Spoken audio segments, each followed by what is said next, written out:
I never thought I'd live to tell this story.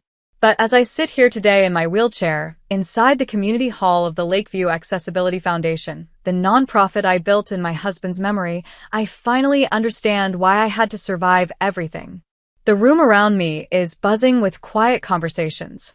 Dozens of families have gathered for our annual grant ceremony, where we provide funding for wheelchair ramps, accessible vans, and medical support equipment. A little girl in a bright pink dress is clapping excitedly as her mother wheels her up to the stage to accept a grant check. Her laughter fills the hall like sunlight breaking through clouds. As I watch, I feel a lump rise in my throat. For a long time, I never imagined I would see a day like this, where I wasn't just surviving, but creating hope for others. I clear my throat, grip the microphone with steady hands, and smile at the crowd. My name is Hannah, and I'm 30 years old. I was born and raised here in Portland, Oregon. What you see around you today, this foundation, this mission didn't come easy. To get here, I walked through fire. I faced betrayal, loss, and pain from the very people who were supposed to protect me. And yet here I am, alive, still standing, and stronger than ever. I pause, letting the silence sink in, letting my words draw them closer. I want you to know why this work matters so much to me. To understand that, you need to know my story. And it all begins with a family that never believed I deserved love, and a husband who showed me what unconditional love really meant. I grew up in Portland, Oregon, in a house where love was never shared equally. My parents, my mother, Margaret, and my father, Thomas, saw my younger brother, Kevin, as the golden child. To them, he could do no wrong. Every word he spoke was praised, every average achievement celebrated, as if he had won an Olympic medal. And me? I was just the other child. I was expected to stay quiet, to work hard, to bring home good grades without expecting applause. When I earned awards at school, my mother barely looked up before turning to Kevin to ask what he wanted for dinner. When I achieved something important, the house stayed silent, as if my accomplishments were invisible. I never wanted to compete with Kevin. He was my brother after all, but the imbalance cut deep, in ways most outsiders could never understand. By the time I was a teenager, I had already learned one painful truth. I could not rely on my family for emotional support. Looking back, I realized that this constant neglect shaped me more than I wanted to admit. It planted a loneliness inside me that I carried into adulthood, and it made the kindness of one man, Lucas, shine even brighter when he came into my life. When I first met Lucas, I wasn't looking for love. At that point in my life, I had already accepted that I was the invisible one, the daughter who never measured up, the sister who would always be in the shadows of her brother's light. I had trained myself not to expect warmth from home, so I built a quiet shell around me, a way to survive without asking for too much. Lucas broke through that shell, without even trying. He was introduced to me by a mutual friend during a community event near the waterfront in Portland. I still remember that day vividly. The way the breeze carried the smell of fresh coffee and roasted nuts from the vendors, the chatter of families walking by, and the sudden ease I felt when I spoke to him. Lucas didn't come from wealth, and he wasn't flashy. But he had something far more valuable, a calm confidence, a gentle humor, and an ability to listen, truly listen, in a world where I had always been unheard. I remember telling him about my job, my interests, even some small frustrations, and unlike anyone else, he didn't dismiss my words. He asked questions. He leaned in. His eyes carried a quiet conviction that said, "You matter." That simple feeling that I mattered was intoxicating. Over the months, we became friends first. We'd meet at a local cafe downtown, sipping coffee while laughing about the little quirks of life. He noticed things others never did, like how I always tucked my hair behind my left ear when I was nervous, or how my voice softened when I spoke about books. Those details mattered to him, and that made me feel seen in a way I hadn't felt since I was a child. By the time our friendship blossomed into love, I knew deep inside that this was different. This was real. When I told my family about Lucas, their silence was sharper than any argument. My mother, Margaret, wrinkled her nose and said, "He'll never give you the life you deserve." My brother, Kevin, smirked and mocked me, suggesting I was throwing my future away. And my father, Thomas, didn't yell, but his disappointment filled the air like a cold winter draft. On the day of our wedding, not a single member of my family showed up. The empty seats in the church were a cruel reminder of the truth I had known all along. In their eyes, I was not worth celebrating. But I wasn't alone. Lucas stood tall at the altar, his hand steady, his gaze unwavering. A few close friends surrounded us, their smiles and warmth filling the hollow spaces left by my family's absence. The vows we exchanged weren't just promises of love. They were vows of survival, of creating a home where kindness and respect would replace neglect and indifference. After the ceremony, we moved into the house Lucas had inherited from his parents, a modest place near the lake. The walls echoed with quiet at first, but together we filled them with laughter, late-night cooking, shared books, and quiet routines that became sacred. Lucas was careful with money. He often said that real wealth wasn't about numbers, it was about peace of mind. Still, through discipline and patience, he grew what his parents had left into something stable. Between high-yield savings accounts, ETFs, and small brokerage investments, we had around $450,000. That money gave us security, but it never changed who we were. What mattered most to me was that for the first time in my life, I was no longer invisible. I was loved, fully and unconditionally. And for the first time, I believed I had found my forever. Life with Lucas was far from extravagant, but it was ours, and that was enough. We built a sanctuary in that little house near the lake. Morning coffees on the porch, lazy Sundays with books piled on the couch, evening walks where we held hands even when we didn't need to. For the first time in my life, I felt like I had a partner, someone who saw me, cherished me, and never asked me to be less than who I was. But life has a way of shattering peace without warning. It began with something small, a dull ache in my lower back. I brushed it off as stress or fatigue. I told myself, "You've been working too hard, maybe sitting in front of your laptop too long. It'll pass." But it didn't pass. It deepened, a quiet, relentless throb that became harder to ignore. Lucas noticed before I admitted it to myself. "Hannah, you need to see a doctor," he said one evening as I shifted uncomfortably at the dinner table. His voice was gentle but firm, the kind of tone he used when he knew I was trying to be stubborn. "I'm fine," I insisted, forcing a smile. "I just need rest." But rest didn't help. Soon the ache was joined by a strange tingling in my legs, like pins and needles after sitting too long. Except it didn't fade. It grew. I started stumbling on the porch steps. One night, I nearly fell when my legs gave out as I tried to climb into bed. That was the breaking point. Lucas didn't ask this time. He simply took my hand and said, "We're going to the hospital. Tonight." I still remember the sterile brightness of the hospital corridors, the antiseptic smell that clung to my skin, the hum of machines echoing in the background. The doctors ordered scans, and with each test, their faces grew more serious. When they finally sat us down, their words landed like stones. "There's a tumor pressing on your spinal cord." A tumor. The word itself was a storm cloud. Surgery was necessary, they said, but risky. They explained the possibility of paralysis, nerve damage, incomplete recovery. I wanted to be brave. I wanted to believe I would come out the other side whole. I signed the forms with shaking hands, looked into Lucas's steady eyes, and whispered, "I'll come back to you." When I woke after surgery, I couldn't feel my legs. The truth wasn't delivered all at once. It came in careful words from doctors who spoke about nerve damage and uncertain recovery. They talked about rehabilitation, therapy, and possibilities. But deep down, I knew my life had shifted permanently. Lucas never let me fall apart. He was there through every therapy session, cheering me on even when I barely moved an inch. He learned how to help me transfer from bed to chair. He widened doorways, installed ramps, and restructured our home so I could move freely. I hated feeling dependent. The first time I rolled into the grocery store in my new electric wheelchair, the stares burned into me. Some people looked away quickly, embarrassed to be caught watching.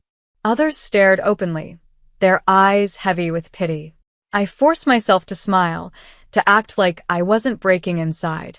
But Lucas never wavered. He took my hand, looked me straight in the eye, and said, "You are still the woman I married. Strong, beautiful, and no wheelchair will ever change that." And for a while, I almost believed him. We built new routines. He drove me to appointments, cooked dinner when I was too exhausted, left little surprises on the table, fresh flowers from the market, my favorite coffee waiting by the bedside. He never made me feel like a burden. He made me feel loved. It wasn't the life I had imagined, but it was still a life worth living. I only wish I had known how fragile those days really were. The rhythm of our lives after my surgery was fragile, but it was ours. Lucas carried both of us on his shoulders without ever making me feel the weight of it. He worked long hours and still came home with energy to spare. Energy for me, for us. Some nights he'd walk through the door with takeout, saying, "No cooking tonight. Let's eat and watch that old movie you love." Other nights he'd surprise me with a new book, placing it in my lap like a treasure. He never let my wheelchair define me. To him, I was Hannah, the woman he'd chosen, the woman he loved. And for a time, despite everything, I believed I could still have a good life. That's why the morning it happened felt so cruel in its ordinariness. It was a Saturday. The sunlight was warm against the floorboards, and I had parked my wheelchair by the window, a book resting in my lap. Lucas leaned down, kissed my forehead, and said, "I'll be back soon. Just need to pick up a few things." His voice was so steady, so alive, that I had no reason to believe it would be the last time I heard it. Hours slipped by as I read in the quiet house. The hum of life outside drifted through the open window. Children playing, a dog barking in the distance, a lawnmower buzzing faintly. It was the sound of an ordinary day. Until the phone rang. When I answered, the voice on the other end belonged to someone from the hospital. Cold words, careful and rehearsed, spilled into my ear. Lucas had collapsed in a store parking lot. Paramedics had tried to revive him. They had fought for him, but his heart wouldn't respond. I don't remember hanging up. I don't remember how I got to the hospital. What I do remember is the hallway, the sterile white walls, the hollow echo of footsteps, the smell of disinfectant that made my stomach turn. And then the doctor's face, calm but heavy with finality. "I'm sorry," he said. "We did everything we could." Lucas was gone. The days that followed blurred into one endless night. I signed paperwork with trembling hands, picked out a casket I could hardly bear to look at, and tried to make decisions when all I wanted to do was scream. I thought maybe, just maybe, grief would soften my family's hearts. I called them, told them Lucas had died, that I was alone, that I needed them. But no one came. Not my mother, Margaret. Not my brother, Kevin. Not even his fiancée, Megan. My father, Thomas, sent a single text, "I'm sorry for your loss." That was all. The funeral was small, but filled with genuine love. My neighbors, Peter and Julia, sat in the front row, holding my hands when I couldn't hold myself up. Friends stood to share stories about Lucas, his humor, his kindness, the way he always went out of his way to help others. As I listened, I realized something that pierced deeper than grief. Lucas had given me what no one else ever had: unconditional love. Losing him wasn't just losing a husband. It was losing the one person who had ever truly seen me, truly believed in me.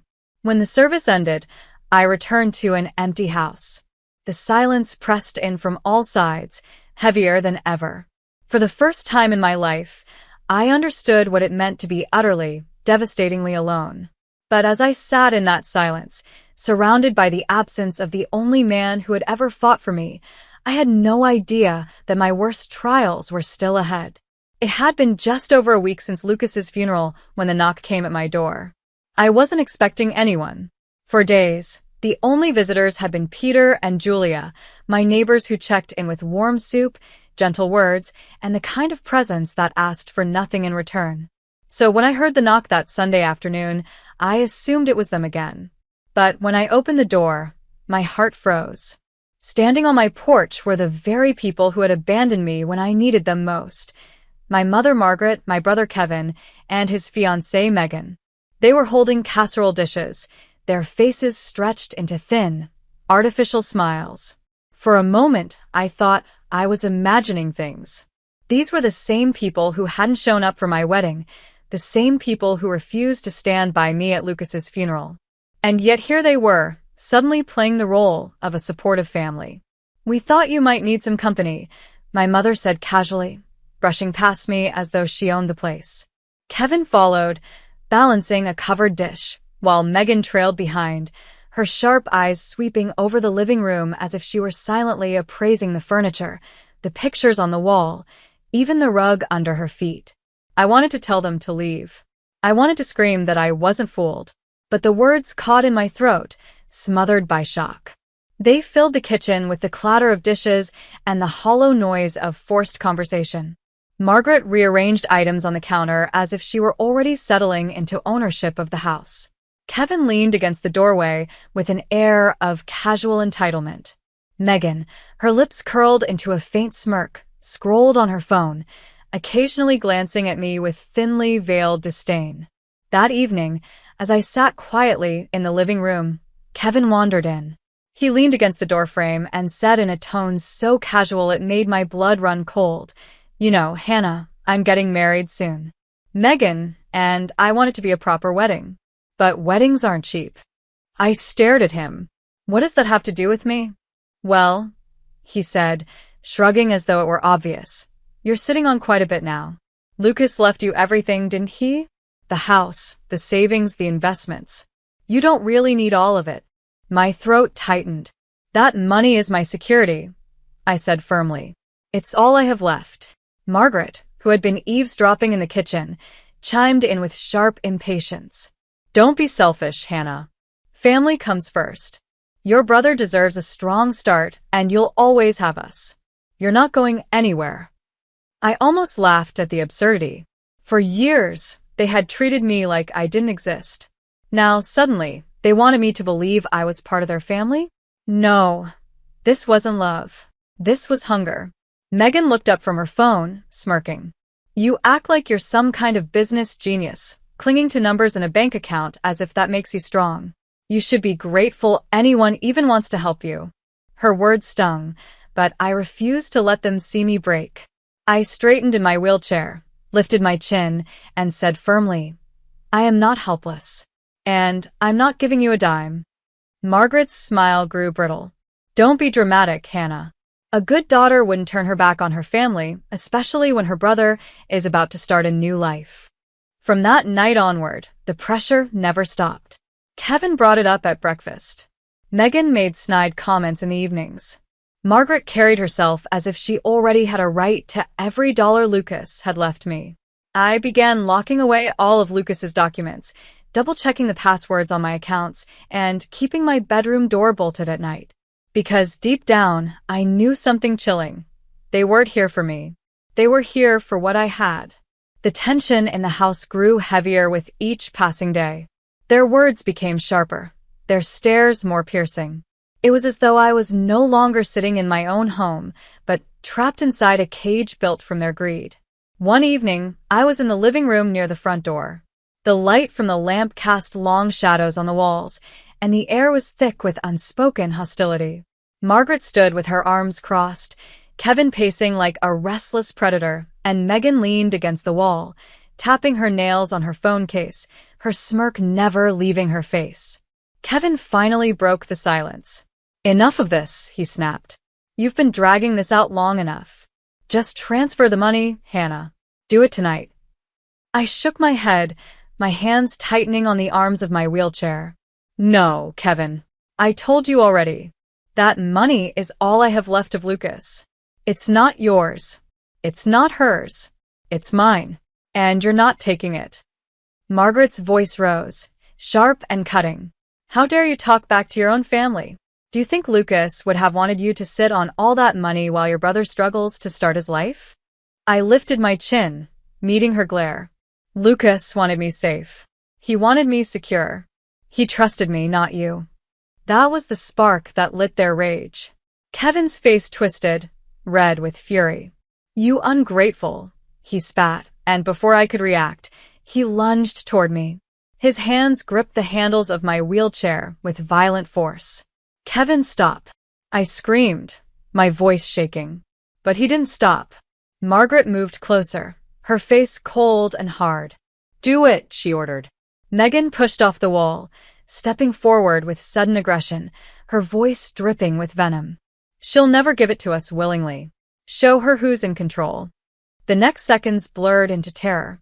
Together, Kevin and Megan shoved the wheelchair toward the front door, Margaret standing by like a commander watching her orders carried out. My heart pounded in my ears as the wheels rolled faster than I could grasp.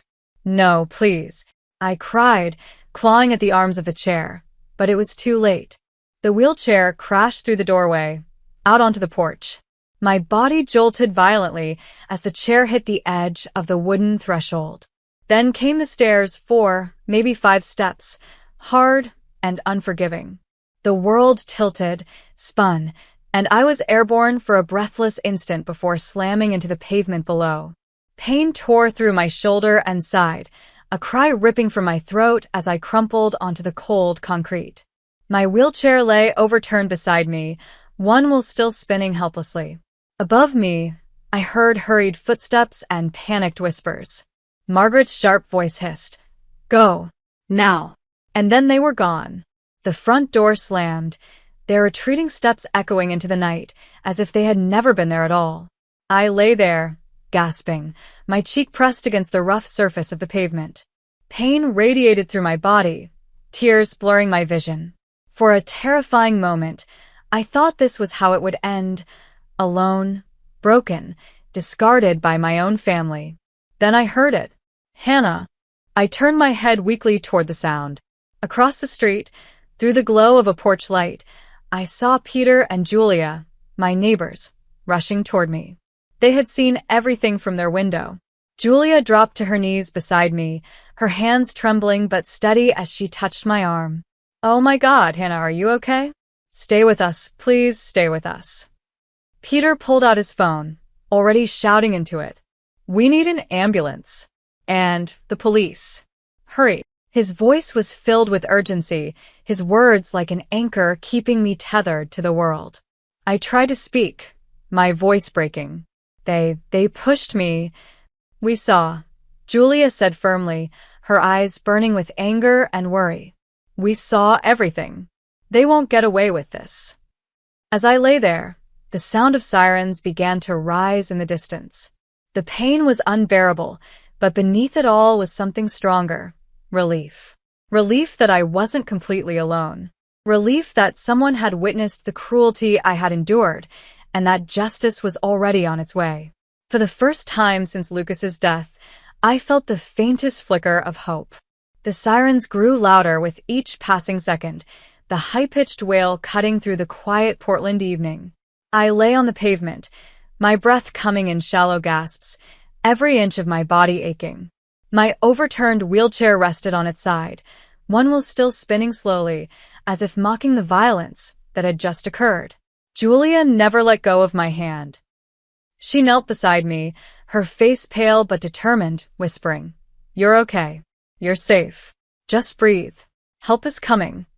Her voice trembled, but her grip was strong, stronger than I felt inside.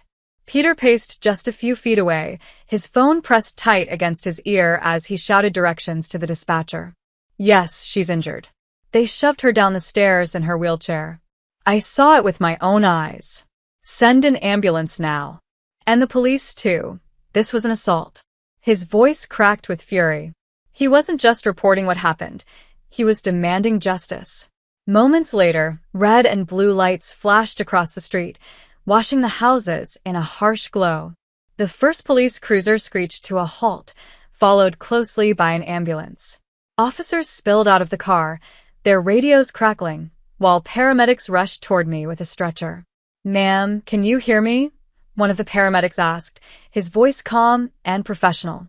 "Yes," I whispered, though my throat felt raw. They pushed me. My mother, my brother, his fiancé. My words broke into sobs. "Don't worry," the paramedic said gently, placing a reassuring hand on my shoulder. "We'll take care of you. You're safe now." As they carefully lifted me onto the stretcher, the pain in my shoulder and ribs made me cry out. Julia leaned close, brushing my hair from my forehead. "We'll follow you to the hospital," she promised. "You're not alone, Hannah. We'll be right there." The officers, meanwhile, had begun their work. Officer Scott, tall and composed, crouched beside me before I was loaded into the ambulance. His expression was firm but sympathetic. "Can you tell me exactly what happened?" I swallowed hard, forcing the words out. It was them. My mother, Margaret. My brother, Kevin. And his fiancée, Megan. They've been pressuring me for money since Lucas died. Tonight, when I refused, they pushed my wheelchair out the door, down the steps. Tears blurred my vision, but I held his gaze. They tried to get rid of me. Peter and Julia stepped forward immediately. "We saw the whole thing," Peter said firmly. "They shoved her. All three of them. We'll give our statements, whatever it takes." Officer Scott nodded. "Thank you. That will make this process faster. Don't worry, Hannah, we'll find them. Tonight." The ambulance door shut, and the world became a blur of flashing lights and muffled sirens. Inside, the paramedics worked quickly, checking my vitals, starting in 4-line, and reassuring me with every step. The pain was sharp, but it was the betrayal that cut deeper than any wound. My own family, the people who were supposed to protect me, had tried to destroy me. At the hospital, doctors examined me thoroughly. Scans were taken to rule out internal bleeding, and though I was bruised and battered, there were no new permanent injuries beyond the damage I had already carried from my surgery months ago. Still, the weight of it all left me exhausted, my body heavy as stone against the crisp white sheets of the hospital bed. True to their word, Julia and Peter arrived shortly after, refusing to leave my side. Julia held my hand as if I were her sister. Peter spoke with the doctors and made sure the nurses knew I had someone advocating for me. Late that night, Officer Scott returned, his notebook in hand, his expression resolute. "We pulled the neighbors' statements and the physical evidence lines up," he said. "We've already issued warrants. Margaret, Kevin, and Megan will be in custody before morning." Relief swept through me in a trembling wave. For the first time since Lucas's death, I felt the law on my side. 2 days later, when I was discharged from the hospital, Officer Scott met me again at the doors. "They're all under arrest," he said simply. "Your mother, your brother, his fiancée. They'll face multiple charges: attempted murder, assault, and conspiracy. And Hannah," he added, his tone softening, "the state will be prosecuting this case. You won't have to fight them alone." As I wheeled myself into the daylight, Julia and Peter flanking me on either side, I breathed in the cool Portland air. The pain was still there, the bruises still raw, but something inside me had shifted. I was no longer just a victim. I was a survivor with witnesses, with the truth on my side, and with justice finally closing in on those who had betrayed me. The weeks that followed felt like a blur of paperwork, phone calls, and meetings with victim advocates. For the first time in my life, I wasn't being asked to stay silent. The state of Oregon had picked up the case. It was no longer me versus them. It was the law versus 3 people who had tried to kill me. Still, the weight of testifying against my own family pressed heavily on my chest. Every night, as I lay in bed, I replayed that moment on the porch, the shove, the fall, the pain, the sound of the front door slamming shut. My dreams were filled with their faces twisted in rage. But every morning, when I woke, I reminded myself, they wanted me gone. I'm still here, and now they'll answer for it. The courthouse in downtown Portland was imposing, its tall stone walls and echoing halls almost overwhelming as I wheeled inside on the morning of the trial. Peter and Julia walked beside me like a shield, their presence steady, their loyalty unshakable. Officer Scott nodded firmly as he passed, his calm assurance reminding me that I wasn't walking this road alone. Inside the courtroom, I saw them for the first time since that night. My mother, Margaret, my brother, Kevin, and his fiancée, Megan. They sat at the defense table, their clothes neatly pressed, their faces pale under the fluorescent lights. Kevin refused to look at me, his jaw clenched, his arrogance replaced by something tighter, more nervous. Megan whispered constantly to her lawyer, her hands fidgeting with the strap of her purse. And Margaret, my own mother, stared straight ahead, her expression a mask of cold pride, as if even now she couldn't comprehend that her control over me had slipped away. The prosecutor laid out the charges in clear, deliberate words: attempted murder, aggravated assault, felony conspiracy. Each word landed like a hammer in the silent room. The defense tried to argue that it had all been an accident, a tragic misunderstanding born of tension and grief. But the evidence was overwhelming. The testimony from Peter and Julia, who had witnessed everything from their window. The medical records that showed the fresh injuries from my fall. The statements I had given at the hospital, consistent and unwavering. Even the officer's photographs of the overturned wheelchair on the pavement outside my home. When it was my turn to speak, my hands shook as I wheeled myself to the witness stand. I looked out across the courtroom, my eyes locking on the faces of the three people who had betrayed me more deeply than anyone else ever could. I never asked for much. I began, my voice trembling at first. All I ever wanted was to be treated like I mattered. But in my family, I was invisible. When my husband died, I thought maybe, just maybe, grief would soften their hearts. I was wrong. They didn't come to support me. They came to take what little I had left. And when I refused, they tried to destroy me. Not strangers. Not enemies. My own blood. My voice grew stronger as I went on, each word fueled by the months of pain and betrayal. I remember the sound of the wheelchair slamming into the pavement, the shock of my body hitting the ground. I remember looking up and seeing them run. And I remember thinking, this is how it ends. Alone. Broken. But it didn't end. Because my neighbors saw. Because the truth couldn't be hidden. And now, I'm asking this court to see it too. The courtroom was silent when I finished. Even the judge's stern expression seemed to soften for a moment as he regarded me. After days of testimony, arguments, and evidence, the jury returned swiftly with their verdict, guilty on all major counts. When the judge delivered the sentencing, his voice was steady and uncompromising. Margaret, Kevin, and Megan, you stand before this court guilty of conspiring to commit attempted murder against your own family member. Your actions were deliberate, cruel, and without remorse. This court cannot and will not tolerate such betrayal. He turned his gaze on each of them in turn before delivering the sentences. Margaret, the mother, 20 years in state prison. Kevin, the brother, 18 years in state prison. Megan, the fiancé, 15 years in state prison. In addition, all three were ordered to pay restitution for my medical costs and were placed under a permanent no-contact order. As the deputies moved to escort them out, Margaret finally looked at me. There was no apology in her eyes, only disbelief, as if she still couldn't accept that her golden boy and his fiancé were being led away in handcuffs because of her choices. Kevin dropped his head, his face pale, his arrogance gone. Megan wept openly, tears staining her blouse as she clung to her lawyer. And me? I sat quietly, my hands resting on the wheels of my chair, my heart pounding with something I hadn't felt in a very long time. Justice.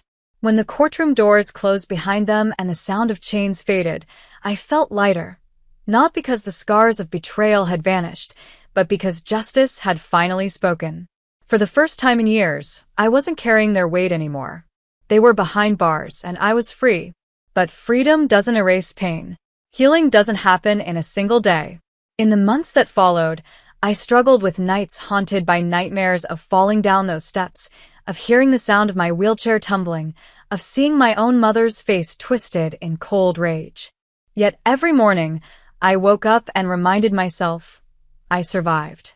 And survival means I have a choice about what to do next. I looked around my quiet home, the one Lucas and I had once filled with laughter, and I asked myself what he would want me to do. The answer was always the same. Lucas believed in kindness, in turning pain into purpose, in building something good even from brokenness. And so, with the $450,000 he had left me, I made a decision. I would build something in his honor. something that carried forward the love and compassion he had shown me every single day. It started small. A few meetings in the community center, conversations with neighbors, with disability advocates, with local families struggling to afford ramps, medical equipment, or accessible vans. I listened to their stories. The mother who carried her son up the stairs every night because they couldn't afford a ramp, the veteran who sold his belongings to buy a used wheelchair, the teenager who dropped out of school because transportation was impossible. Every story broke my heart, but also fueled my resolve. Months later, the Lakeview Accessibility Foundation was born. The name was chosen for the lake where Lucas and I had spent so many peaceful evenings, where I remembered what it felt like to be loved without condition. The first grant we gave was modest, just enough to help a family install a ramp so their child could enter his home without being carried. When they sent me a photo of him smiling on his new ramp, hands gripping the wheels of his chair with pride, I cried for hours. That small change had given him dignity, independence, and hope. And it was only the beginning. Word spread quickly. Donations began to flow in. Volunteers stepped forward. The small community effort grew into a thriving nonprofit. Soon, we were hosting annual events, ceremonies where families came together to celebrate hope, to share stories of resilience, to remind each other that they weren't alone. Which brings me back to today. As I sit here in my wheelchair at our annual ceremony, watching families smile and children laugh, I feel Lucas's presence as if he never left. I hear his voice in the joy of those around me, see his kindness reflected in the work we do, and carry his strength in my heart. I take the microphone, look out at the crowd, and let the words come from the deepest part of me. I was betrayed by the very people who should have protected me. I was abandoned when I needed love the most. And I was pushed to the ground, literally, by those who called themselves my family. But I survived. And survival isn't the end. It's the beginning. Today, with this foundation, I choose to honor the man who showed me what love really means. I choose to stand for every person who has been told they don't matter. And I promise you, no matter what you've been through, no matter who has hurt you, you are not invisible. You are not alone. You are worth fighting for. The room erupts in applause, but for me, the real victory isn't in the noise. It's in the quiet smiles of the families who now know they have a place to turn. It's in the memory of Lucas, alive in every act of kindness this foundation creates. And it's in the truth I now carry with certainty. Blood may betray you. Love may be taken too soon. But strength, hope, and justice, they endure. And with them, so do I. Thank you for watching this story until the end. If you found it powerful and meaningful, make sure to like the video, share your thoughts in the comments, and subscribe to the channel for more stories like this. Your support helps us keep creating emotional and inspiring content that connects with real struggles and powerful endings. Stay tuned for the next story, and remember, every view, like, and comment truly makes a difference.